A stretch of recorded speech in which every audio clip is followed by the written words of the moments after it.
Okay, so today we're going to take a deep dive into something I think a lot of our listeners are probably curious about: co-working spaces in Shanghai. Yeah, this should be a good one. Yeah, you found some really interesting stuff on this, and I know a lot of folks are either looking for a worker case themselves or just trying to keep their finger on the pulse of, where the entrepreneurial energy is these days. So let's see if we can pull out some good insights from all this material. Sounds good. So first off, just to set the scene, these co-working spaces in Shanghai, they're not just your typical boring office setup, are they? No, not at all. From what I've been reading, they seem to be really focused on fostering creativity and collaboration. Yeah, that really jumps out from the research. Definitely. And they also offer a lot of flexibility in terms of memberships, which is super important these days, especially for startups and businesses that are, constantly evolving. Makes sense. So let's break it down a bit. What are some of the specific things that these spaces are doing to really encourage that creative energy? Well, one thing that I've noticed is that they're really putting a lot of thought into the physical design of the spaces themselves. Oh, yeah, the aesthetics are really important. Exactly. A lot of them have these bright open layouts with, interesting artwork and stylish furniture. Yeah, it's a far cry from those drab cubicles you find in traditional offices. Right. And some of them are even incorporating elements of traditional Chinese design, which is really cool. It creates this kind of unique blend of like old and new. I love that. Yeah, and it's not just about making these spaces look nice. It's about creating an environment that's actually conducive to creativity. I was just thinking about that. Like, do these design choices actually have an impact? Well, one of the sources actually mentioned that having a more visually stimulating environment can actually help people generate new ideas. Interesting. Yeah, and the open layouts are also designed to encourage people to interact with each other and, bounce ideas off of one another. That makes sense. So it's not just about the individual workspace, it's about the whole vibe of the space. Exactly. It's about creating a sense of community and collaboration. So speaking of collaboration, it looks like a lot of these spaces are going beyond just the design and actually organizing events and activities to bring people together. Yeah, absolutely. They're offering things like workshops, seminars, networking events, even social gatherings. So they're really trying to foster a sense of community outside of just work itself. Exactly. And these events are a great way for people to learn new skills, meet new people, and potentially even find collaborators or mentors. So it's like a built-in support system for entrepreneurs. Yeah, exactly. It's a really valuable resource, especially for people who are just starting out. Okay, so we've talked about the creative atmosphere and the focus on community. Now let's get into something that I know is a huge concern for a lot of businesses: flexibility. Yeah, that's a big one. And it seems like these co-working spaces in Shanghai are really stepping up to the plate in terms of offering flexible membership options. Absolutely. They understand that businesses these days need to be able to adapt and scale quickly. Right, and traditional office leases can be really restrictive in that regard. Exactly. So a lot of these spaces are offering short-term contracts, like monthly or even weekly hot desks. I've heard of hot desking, but for people who aren't familiar with the term, can you explain it a bit? Sure. Basically, a hot desk is just a workspace that isn't permanently assigned to anyone, so you can just come in and use it for a day or a week or however long you need. So it's perfect for like freelancers or people who are traveling or just need a temporary workspace. Exactly. And a lot of these spaces also offer customizable packages. Oh, interesting. Yeah, so you can choose exactly what services you need, like a dedicated desk, meeting room access, printing credits, you name it. That's really smart. You're not paying for stuff you're not using. Exactly. It's all about being cost effective. And then another really cool thing that a lot of these spaces are offering is access to multiple locations. Oh, wow. Yeah, so with certain memberships, you can actually work from any of their locations across Shanghai. So you're not tied to just one spot. Right. So if you have a meeting in a different part of the city, you can just go to the co-working space that's closest to that meeting. That's so convenient. Yeah, it can save you a ton of time and hassle.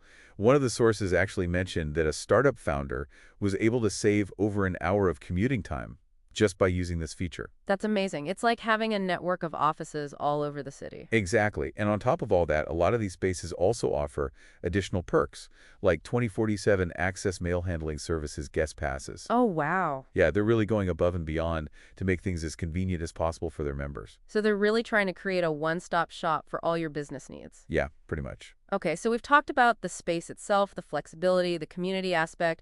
Now let's get into the nitty-gritty of actually getting work done. What are some of the amenities that these co-working spaces are offering to enhance productivity? Well, first and foremost, they all have high-speed, reliable internet access. That's like the bare minimum these days, right?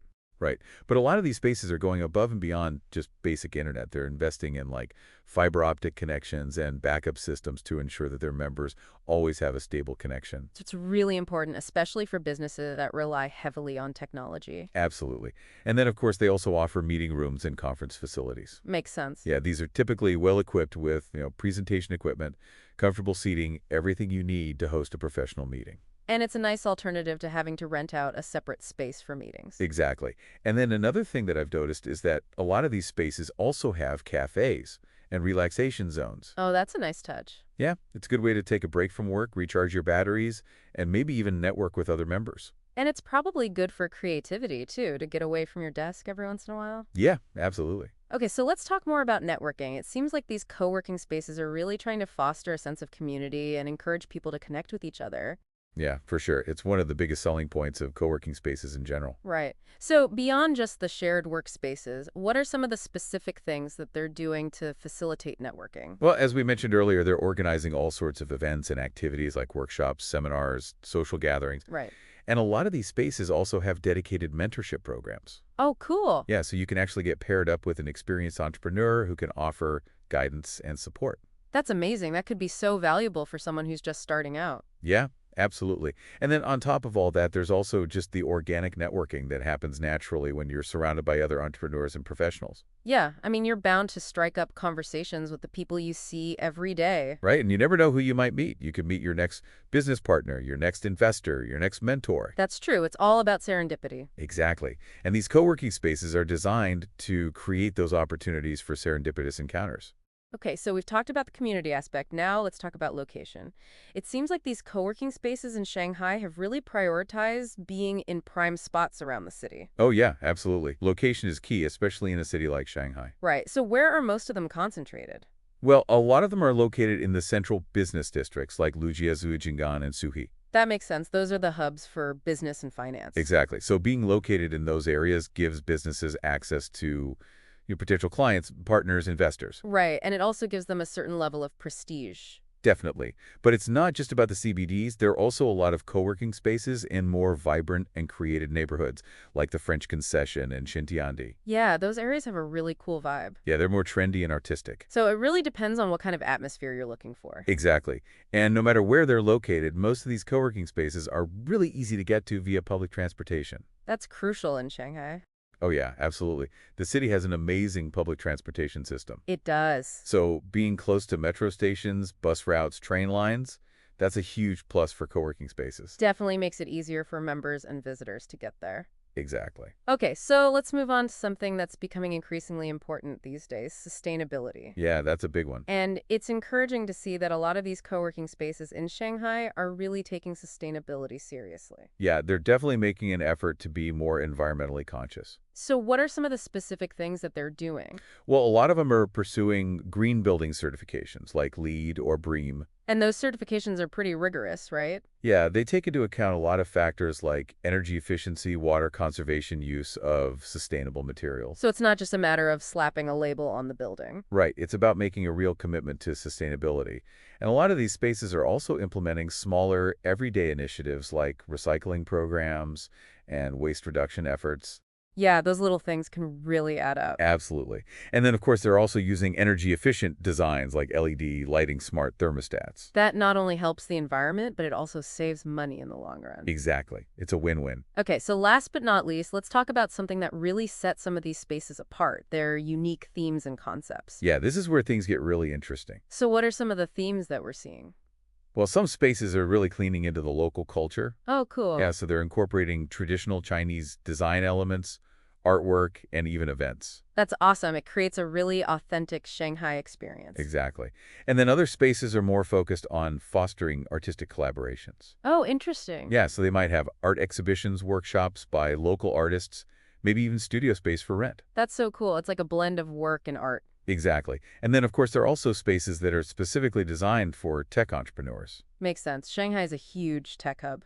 Yeah, so these spaces might have advanced IT infrastructure, tech talks, workshops, prototyping equipment. It's all about catering to the specific needs of that community. Exactly. So, as we wrap up this deep dive, it's clear that co working spaces in Shanghai are much more than just places to work. Yeah, they're really becoming hubs for entrepreneurship, creativity, and It's community. like a whole ecosystem. Exactly. And they offer so much flexibility and support to businesses of all sizes. It's really impressive. It is. And it's really cool to see how some of these spaces are blending traditional and modern elements. Yeah, it's kind of a reflection of Shanghai itself. Right, this city that's both steeped in history and at the forefront of innovation. Exactly. Makes you wonder what other unexpected combinations could be created to, foster creativity and innovation in other areas of life. That's a great question. Yeah, something to think about. Anyway, thanks for exploring this with me. Yeah, this was a good one. It was.